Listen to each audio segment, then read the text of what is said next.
So, welcome, Daniel. I'm really excited to having spoken to you a little bit about what you've been up to. I'm sure people listening are going to be quite excited as me when they hear about what you've been doing. Um, so, thanks for taking a bit of time out Thank you, to Rob. speak to me and have this little fireside chat, as I call it. Uh, and could you just tell us a little bit about who you are and, as a co-founder, a little bit about the business? That'd be a pleasure to. So my name's Dan Hartshorn. I'm currently based in London. I split my time between Leicester and London.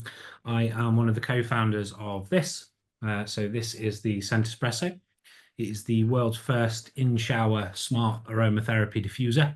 So our kind of goal, our reason to be here is to bring relaxation to the weary, the busiest, the people who are suffering from stress and don't have a moment to breathe. We want to be there to provide them that moment of relaxation or rejuvenation without any pressure of kind of scheduling or setting things up. Just we want to make relaxation as easy as possible. Fantastic. Sounds absolutely wonderful. So I've already got my wife's name down. Maybe if she doesn't watch this, it might be one of her Christmas presents or something. But could you tell us a bit? There's a lot of history before you got to this stage. Could you tell us a bit about yourselves and your co-founders and what you did before doing this? It would be an absolute pleasure to. Sorry, I'm just turning my phone on silent. Um, so yeah, myself, my co-founders, my two co-founders are Wen Nivala and Chris Salvage. Um, they are, and obviously I'm biased, but truthfully, I think they're the best people in existence. So we all met working together on a previous project that we did together, which is called Meter. So that is this bad boy here. I like to keep these things to hand. I don't know if you notice, like Very useful. I'm just kind of pulling them out here and there. It's absolutely glorious. So Meter was the world's first wireless smart thermometer. So that product came from Kickstarter as well. We were part of the core team that helped build it from nothing to over 105 staff and over 145 million revenue globally. Um, that was acquired a couple of years ago now, and we've kind of completed all the handovers and everything like that. And now we're at this point where we want to do something new. We want to do something that leans on our skill set and that we know how to do, but we want to have a unique and novel way of doing something different, a new challenge, as it were. Absolutely phenomenal. Absolutely phenomenal. So, how did you get together? And because you got this brilliant engineer, you're doing the marketing and whatever, and then you got somebody who also does the finance. It's like a dream, seems like a dream team to me. Uh, well, I think they're awesome, and I think I'd be unfair to them if I didn't say, Wen is an engineer, but she's also a marketer. She's also a people person. Chris is an accountant, and he would tell you he's wanted to be an accountant from being a young boy, but he's also analytics. He's developing websites. I'm really lucky that my co-founders are very much polyglot people. Um, we originally came together through Meter, so that kind of shared mission of bringing a product from an idea and a concept to taking it out to millions of people around the world. That's what brought us together. We spent a lot of time together working and focusing on our mission of growing Meter. And yeah, it's throughout that time we became friends. Truthfully, I'd call these guys my family now, right? We spend an awful lot of time together, and I'm really glad we do. So we met through Meter, and as part of that journey, this is why the idea for the new product came about. And there was no one else in the world that I would rather do it with than my two co-founders. Fantastic. So this product seems to be obviously very different from the other product. This truly could be, I don't know how big this product could become, that huge, but also men, women. I know women tend to be dominant in terms of diffusers and things like that, but because you've got this electronic type device, if it's in somebody's bathroom and it's that easy to use, I'm assuming that use could be children, could be everybody in that household potentially Yeah, would absolutely. want This, to use this it. is our hope. This is our hope. We really hope that what we're building and what we're creating for people is universal. Our dream, it's lofty, but it is our dream, is to have a scent espresso in every shower. Yeah, I love that. So we've gone from Bill Gates talking about a computer on everybody's desk or in everybody's hand to a scent espresso in everybody's home. How cool is that? Well, let's hope so. I mean, if Bill Gates deserves more than one, he can afford it. And I'm One pretty in sure every room of his one house. shower. Yeah, I'm pretty sure he has more than one shower. So, Bill, if you're paying attention, there's a founders pack with your name on it on Kickstarter. And how does it power? Is it a rechargeable device? Yeah, so it's fully rechargeable lithium ion. Um, what was important to us with this is that you spend more time relaxing and less time charging. So under normal use, you would get a month's worth of usage on a single charge. And obviously it's completely waterproof because that's the other thing people, have electronic device in the shower, people get a bit, oh. Well, if it wasn't waterproof, it'd be a very expensive single-use product. Yeah, we've absolutely, it's waterproof. It's we've spent an awful lot of time and effort and engineering muscle making it waterproof, making sure, because a shower, it's a great environment for us, but it's quite a hostile environment for electronics. So Yeah, yeah. we've made sure that we'll be absolutely fine. I mean, actually, parts of this product are fully dishwasher safe as well to ensure the ultimate in cleanliness. Brilliant, brilliant. And you had an interesting journey, this whole Kickstarter model of how you raise some funds and how do you engage your customers. Could you tell us a little bit about that? Yeah, sure. I mean, so originally Meter came from Kickstarter as well. Meter had 27,000 people back that product. 27,000 people put their money on the line and said, "We want this thing," and it helped us build it.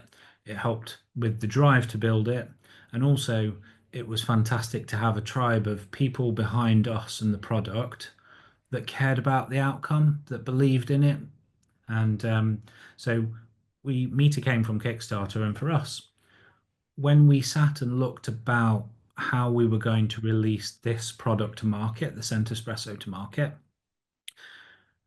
traditionally, perhaps Meter might not have been the best platform for us.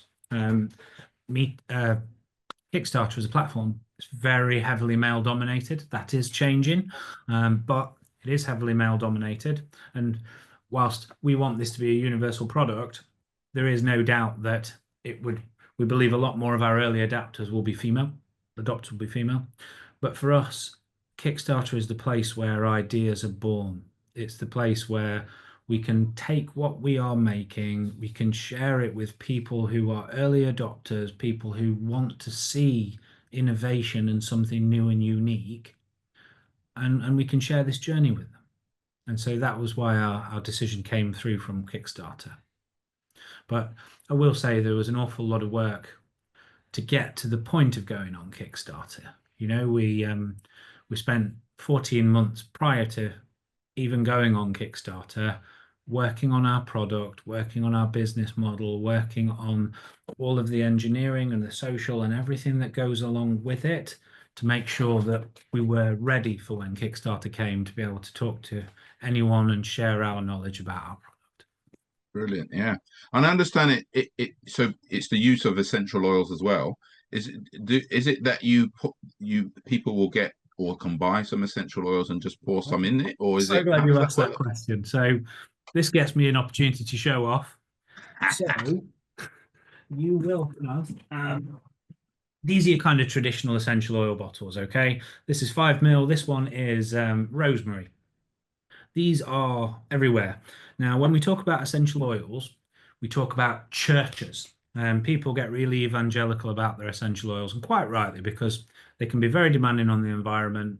We need to make sure they're ethically sourced, they've got no nasties in there, and that they are as nature intended, right? Nature's bounty. What we have done is we have patented this here. Now, this is a universal adapter. This will fit on any essential oil bottle. So I'm taking my lid off this essential oil bottle here. I'd already got it on one, so I'm going to unscrew that there. And then I will just literally screw that onto the top like that.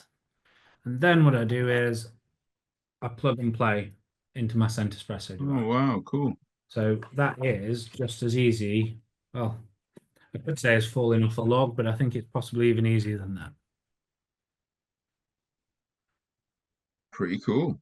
Now that will, it's not a closed system. It doesn't just work with our essential oils. And on that note, we believe our essential oils are some of the, if not the best in the market. Obviously, I'm biased, but just a bit of an aside, when we talk about many things, if we see an organic label on something, we are societally conditioned to assume that that means it is fully natural. That's not the case. And if something is grown organically, there's still the possibility and likelihood that it's been laced with herbicides and pesticides. Everything that we supply is natural farmed, which means it's completely guaranteed to have had no herbicides, no pesticides. Everything is dealt with naturally as opposed to chemically. And I usually ask, it almost seems redundant here, but I usually ask, how do you stand out from the competition? But this is a truly unique first in market device, isn't it? So it is unique and it is first in market. Diffusion's been around for a while though. I mean, when we look at a reed diffuser, they've been around for literally thousands of years. What we have done though is we have, I suppose it's the difference between, do you remember that point when you had a BlackBerry and it was the latest, it was the coolest thing ever because you could send BBMs, and then the iPhone came out and it was just this like how has this leaped this far forward? It's not even the same thing anymore. I know it is, but it's just not. And I think that's the analogy I would like to say with us. And you know, Huge leap. yeah, you've got the Blackberries of the world that are out there. We've kind of revolutionized it with that level of technology and innovation. Fantastic. Now, with any company, there's mistakes on the way, but obviously physically, we're not talking so much about the design side of it, because obviously you can, what do they call, Stephen Bartlett talks about having, as many mistakes, like the 10,000 mistakes to develop a light bulb or something. But I mean more in terms of, from a business point of view, is there anything that you would look back on and say, yeah, we've learned lessons of the previous time. We're doing things a little bit different this time. Hundreds of things. And I don't mean to sound awkward, but honestly, hundreds of things that you can look back on at any moment and go, you know what, hindsight's 2020 with Mm-hmm. the benefit of the knowledge that I have now, having done that thing, I would iterate on it, I would change it slightly. A couple of examples that we've put into practice with this device. When we look at Meter, we designed this product so well, it is so reliable that actually there's none of the redundancy that you expect with kind of consumer electronics. And truthfully, we wouldn't change that because we want to make an absolutely a top quality product that lasts, that's sustainable. But what we have looked at in this business is, well, if we're going to make something that is so incredible, something that, with the replaceable parts on this will last for years and years and years. If we're going to make something that has that longevity, how do we as a company continue to grow? And so that's why we took so much time. We went out and found a certified B Corp partner so that we could offer a consumable with this product that complements it, that improves it, but also it continues to act as a platform for us as a company to grow and get the word out there about what we're doing. So that would be one example. When we can look at, there's lots of little things that retrospectively you look back and go, you know what, I do that slightly different now. Brilliant, yeah. And how about in terms of do you have a routine? Would you have a daily routine, or is every day very different? So my routine is, I absolutely do. So my routine, I herniated my L5 disc about 2 years ago. So Ooh. being a middle-aged guy, the first thing in my routine is I have to stretch in the morning because if I don't, I'm in for a bad day. After that, I will every morning I have breakfast with my baby girl Cleo. It's one of my favorite parts of the day. I start after my breakfast with my wonderful daughter straight into work, and that can be anything. It can be talking on a podcast, it can be doing a live broadcast on TikTok, it can be talking to my colleagues and trying to get them to explain more about data analytics and how that works. It can be writing marketing copy, it can be filming content. It really can be anything at this moment in time. But my kind of key touch points in the day for me are that morning stretch, that breakfast with my daughter, and that evening meal with my wife and daughter. Brilliant, brilliant. And you find you have a productive, that works for you in terms of productivity, in terms of getting the best out of yourself. Absolutely, absolutely. I think it's really important to have that opportunity for family. You know, how much of a hypocrite would I be if I'm here building a product with my co-founders that's designed to give the busiest people that moment for mindfulness and that moment for themselves if I wasn't willing to make that part of Mm, my own routine. absolutely, yeah. Bit like a sort of a overweight doctor telling you that who smokes as well. I suppose it's not the best advert, I suppose. I mean, you can't see So it, thankfully, because we're only above the shoulders, but same with me. You can't see all, can't see the belly. So um, when you think of success, do you have any role models or people that you admire out there in the world? yeah, quite a few actually. Quite a few. I think if we were to talk about role models for success, I would I'd be a fool if I didn't mention my co-founder Wen. I think she she has succeeded over multiple exits in multiple companies. She has succeeded by being a good person, by being intelligent, by caring about what she's doing. And so she would be a massive role model for me. I think another role model would be my own dad. You know, I think it's when you can look at you have this kind of role model that you can look at and you've been able to look at through your life of someone who's driven, someone who believes in the product that they're making and wants to go out there and optimize things and shake up the game. I think they're my two immediate first-hand real life people that I can phone up or go and give a cuddle to tomorrow. They're the role models on that side. But then I think, you know, I'd take bits.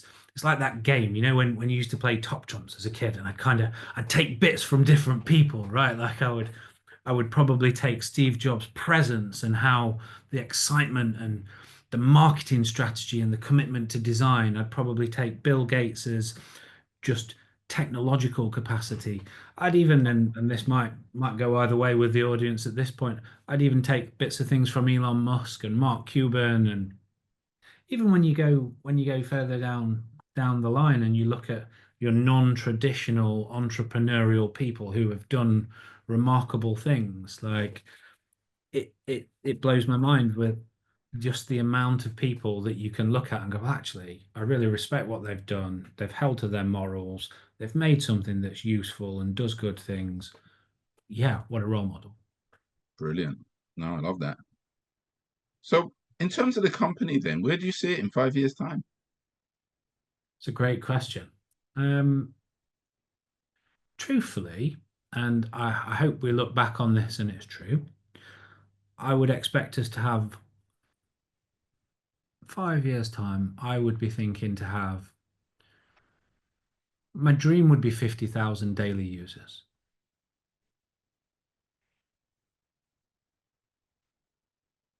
That would be Big my number. All around the world? all around the world, as many places as I can, wherever there's stress, wherever there's showers, that's where I want you to find Scent Espresso. Huge, huge numbers. Brilliant. Okay. And Out in the air, I'll put that out in the ether now. We're gonna have to do that now, or do gonna I? have to gonna have to make it happen. Given what you've done before, that probably is not going to be too difficult. But one of the challenges in any business, um, we can talk about ideas, you can talk about the enthusiasm of the co-founders, the expertise, all of those things, great leadership, fantastic. But once you start to scale, you got to take on staff. Yes. And if I would get £10 for every business owner who says they've lost their hair or got stress over something in life, apart from cash flow, the next biggest one is usually employees. How you've obviously managed a huge, company to grow to with a huge number of staff and another group of staff again. Do you have any tips or thoughts about how do you make sure you get the right people around you? Yes, I do. And I'm glad you've asked the question. And truthfully, I have to think about my response because my background is owning a recruitment company, working in staffing for 15 years. Prior to that 15 years in recruitment, I worked in a job centre for 2 years. Um, and I think when we look at success for hiring,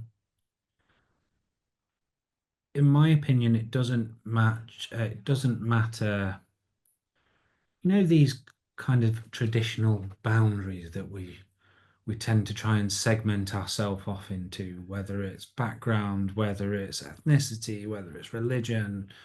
I actually think none of that matters. I think what matters in my experience, and I have limited experience, but what matters in my experience is people who believe in your mission, people who, and this is your duty as a founder, your duty as someone that's starting a business, clearly communicate to people what your mission is. Why are we all here?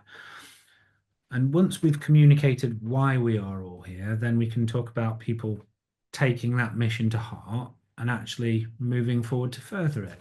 And I think the other thing that I would say about hiring the right people,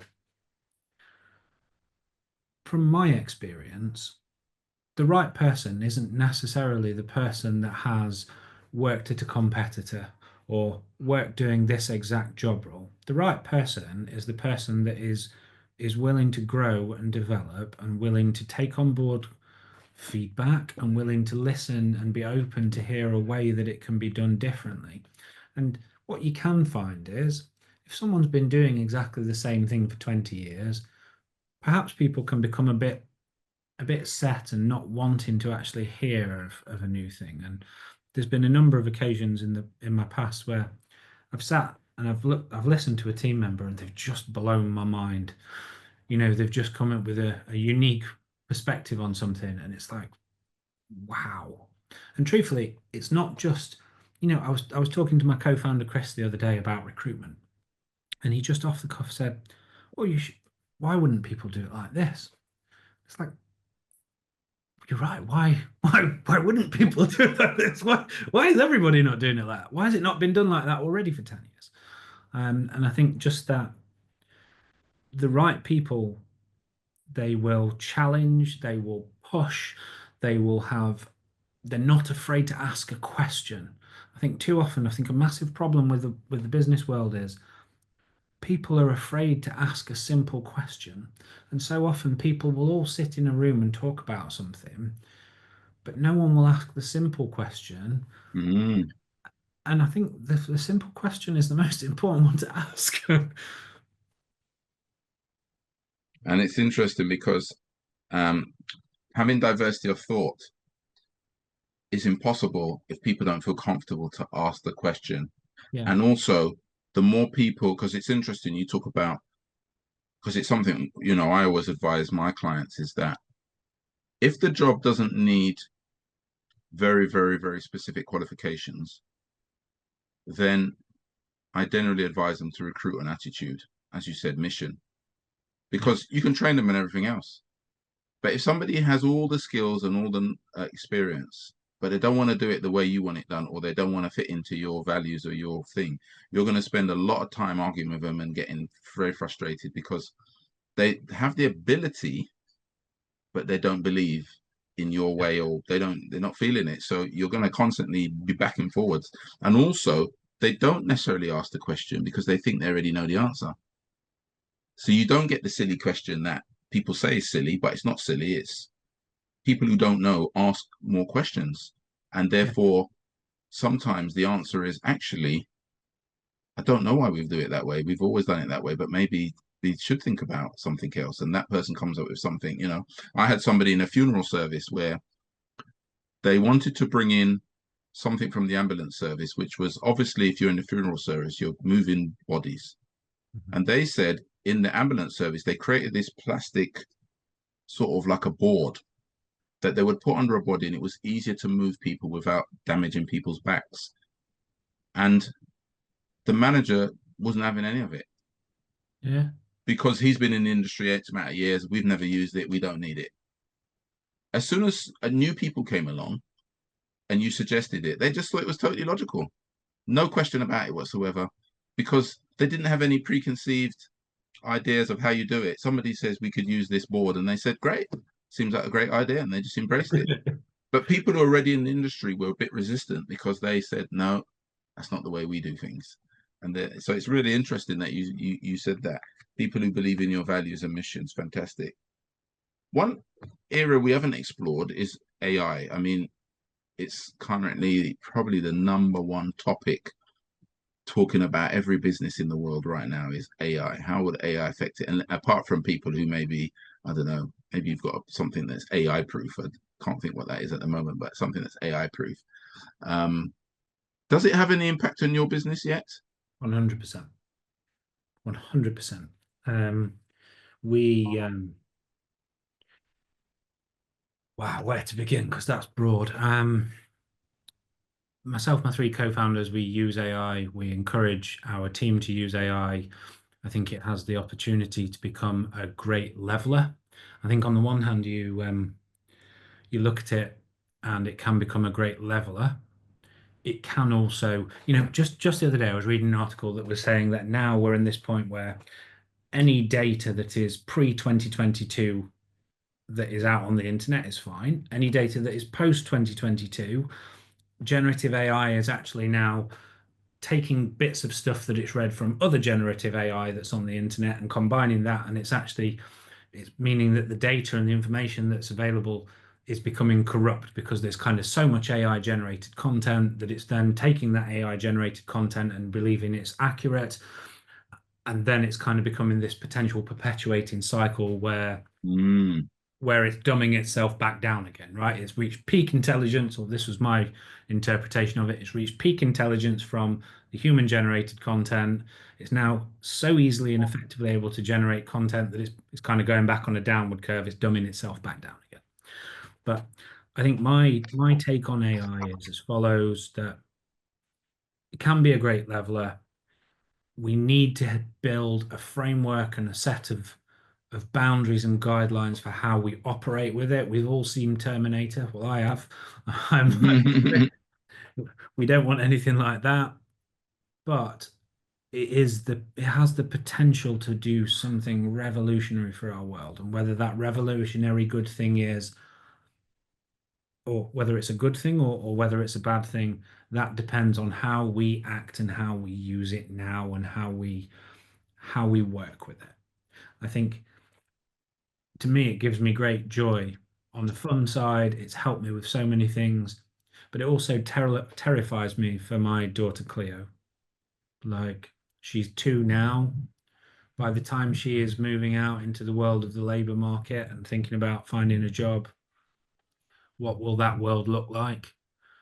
And also, my other gripe with it is we need to celebrate individuality and human creativity. If we are all plugging into AI and saying, go write me this, go write me that, we're all eventually going to come to exactly the same sort of content, and we're going to be homogenized. And I think we should celebrate the differences in vernacular, the difference in tone, the difference in writing style, the difference in creativity, because ultimately that's what makes us human and what makes us unique. Yeah. Yeah. So a rather long-winded answer of saying some good, some bad. But we need to. No, it's fair. Very fair right now. The other thing I always ask on these interviews is, would you have any book recommendations? Or, well, it's a bit wider than that these days because we say books, but I say I've read this book, I've read that book. Most of the time I haven't read it. I've just listened to an audio book. So the way we interact with knowledge now is changing. But anything you would recommend to people, though, or something that you're particularly interested in right now? Yeah, absolutely. I mean, so I I love books. I listen to podcasts as well. But I love books. Um, some favorites. One I was talking with my co-founder Chris about yesterday was the Phoenix Project. That is an absolutely fantastic book. It takes continuous integration and deployment in software.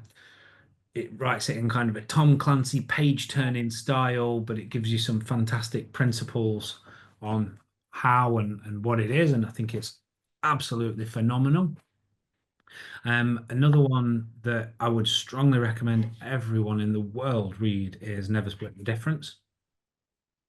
So that's actually written by a former FBI hostage negotiator, and it talks about how to negotiate, how to communicate, how to talk, how to get to the very root of what you both need out of your conversation, right? Because conversations are a two-way process. You know, it's been drilled into me from the very start of recruiting. You have two of these and one of these. Use them in that order. I think Never Split the Difference is a absolutely phenomenal book. That's really interesting. He came to well, he it was a bit controversial because he didn't come physically, which he was due to, but he did it online at one of our big conferences, Action Coach conferences, and spoke. Really? Really, really interesting. Yeah, I wish I knew that. I would love to meet him. yeah. Uh, It's probably Rich- on got video material of it somewhere, but yeah, he was interesting. Yeah, yeah. And I think beyond that, Seven Habits of Highly Effective People, great book, great read. Zen and the Art of Motorcycle Maintenance. Um, there is so many resources out there. There are so many talented, bright people that are putting their thoughts down into, well, now digital, but on paper. That yeah, it's a continuously growing list for me. brilliant. No, brilliant. I'm sure people will listen to that and hopefully get some of those books as well. I seriously hope so. I seriously hope so. And if you can get Chris Voss back in again, please invite me. I'd love to meet him. Yeah, yeah, yeah. It's interesting. Yeah. So if I gave you £100 million Yeah. to invest in business, what would you do with it? Hmm. Do I have to invest it all in one or can I split my pot? No, Okay. So I would probably invest 40% of it right here, right now in UK manufacturing facilities and prototyping facilities. I think that we are losing our means of production and we need to double down on that and remember who we are and where we came from, right? I'm going to go all jingoistic and rattle the saber now. Gave the world the Industrial Revolution for a reason.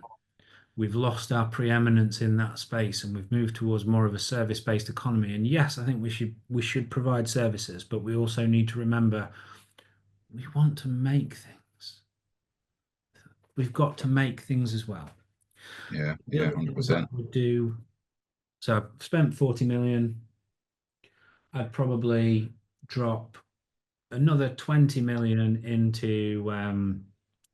into verification technology through the blockchain because I think that's really, really powerful. And then my remaining 20 million, I would take and I would invest in as many small scale startups who I believe in their ideas as possible.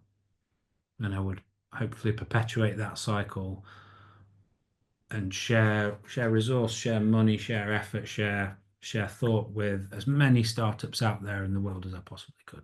In the UK as well. But Brilliant. Love it. So, final question.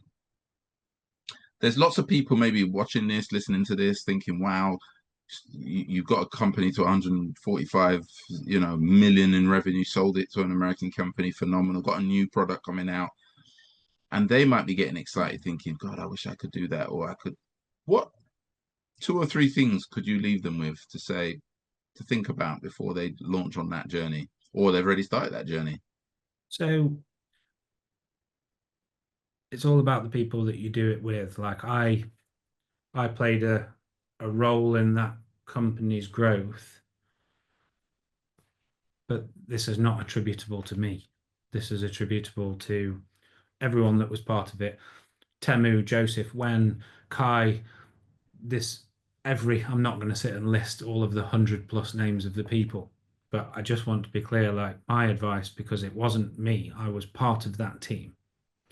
And it was the greatest thing I've ever done. So my advice would be find and surround yourself with people who share your mission.